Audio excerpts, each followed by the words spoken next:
ఉంది. మరి సంతోష్ రావు మీద ఏమన్నా ఆమెకేమన్నా ఇబ్బందికరమైన సిచ్యువేషన్ ఉందా అనేది మనకు తెలియదు. ఈ అంశాలన్నిటికీ చూసినప్పుడు కవిత మాటల్లో నెక్స్ట్ సీఎం నేనే అంటే బీఆర్ఎస్ పార్టీలో అంటే నెక్స్ట్ సీఎం నేనే అంటే ఆమె చెప్తుంది 10 ఏళ్ళ తర్వాత 20 ఏళ్ళ తర్వాత అంటే నెక్స్ట్ ఇమ్మీడియట్గా అయితే కేసీఆర్ గారే సీఎం అని చెప్తా ఉంది. మరి కేసీఆర్ గారు ఆలోచన విధానం మనం ఒకసారి చూసినట్టయితే నెక్స్ట్ అధినాయకుడు రాష్ట్రానికి పార్టీకి కొడుకు కేటీఆర్ అని ఆయన చెప్పకనే చెప్తున్నారు.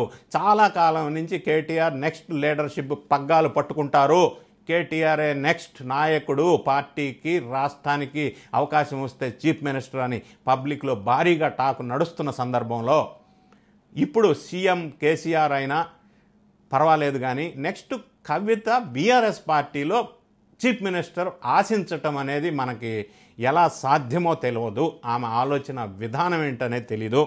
అంటే బీఆర్ఎస్ పార్టీని వీడనని ఒక పక్కన చెప్తూనే తెలంగాణ జాగృతి సంస్థ ఆమె స్థాపించిన సంస్థని బలోపేతం చేసే ప్రయత్నం ఒక పక్కన ప్యారలల్గా ఆమె చేయటం మనం గమనించాం.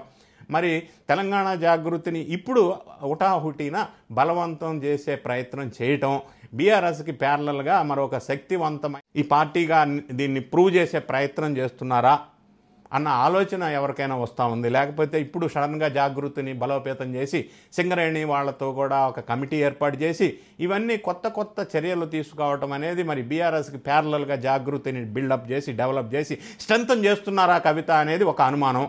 అంటే ప్లాన్ బి కింద దాన్ని డెవలప్ చేసుకుంటూ ప్లాన్ ఏ కింద బీఆర్ఎస్లోనే పోరాటం కొనసాగిస్తూ తండ్రి లేదా కవిత మాత్రమే చీఫ్ మినిస్టర్ కావాలని ఆమె అనుకున్న ఆశయం నెరవేరుతుందా? మరి what about KTR, what about Harish Rao, దాన్ని ఈ కుటుంబ నేతలు పెద్దలు కేసీఆర్ ఎలా పరిష్కారం చేస్తారు అనేది చూడవలసిన అవసరం ఉంది. ఏదైనా కవిత ఆవేదన పడుతూ ఇంకొక విషయం ఏంటంటే నిజామాబాద్ ఎంపీగా ఓడిపోవటానికి కారణం కూడా ఆ నిజామాబాదు ఎంపీ సెగ్మెంట్లో ఉన్న 7 ఎమ్మెల్యేలు సహాయ సహకారాలు అందించలేదు, పార్టీ సపోర్ట్ చేయలేదు అని స్పష్టంగా చెప్తా ఉన్నారు. మరి కవిత గారికి నిజామాబాద్ ఎంపీగా సపోర్టు చేయకుండా ఉండే అంత సాహసం ఎవరు చేస్తారో, ఎవరన్నా అటువంటి చేయమని ఆదేశాలు ఇచ్చారా, అందులో మీనింగ్ ఏంటనేది మనం అర్థం చేసుకోవాలా. అదేవిధంగా పార్టీ కూడా ఎలక్షన్లో సపోర్ట్ చేయలేదు, మళ్ళీ ఎంపీ టికెట్ అడిగితే కేసీఆర్ గారు వద్దు అన్నారంట, ఎమ్మెల్సీ టికెట్ ఇచ్చారంట. మళ్ళీ నెక్స్ట్ మాత్రం ఆమె ఎమ్మెల్యేగా పోటీ చేస్తానని స్పష్టంగా చెప్తున్నారు.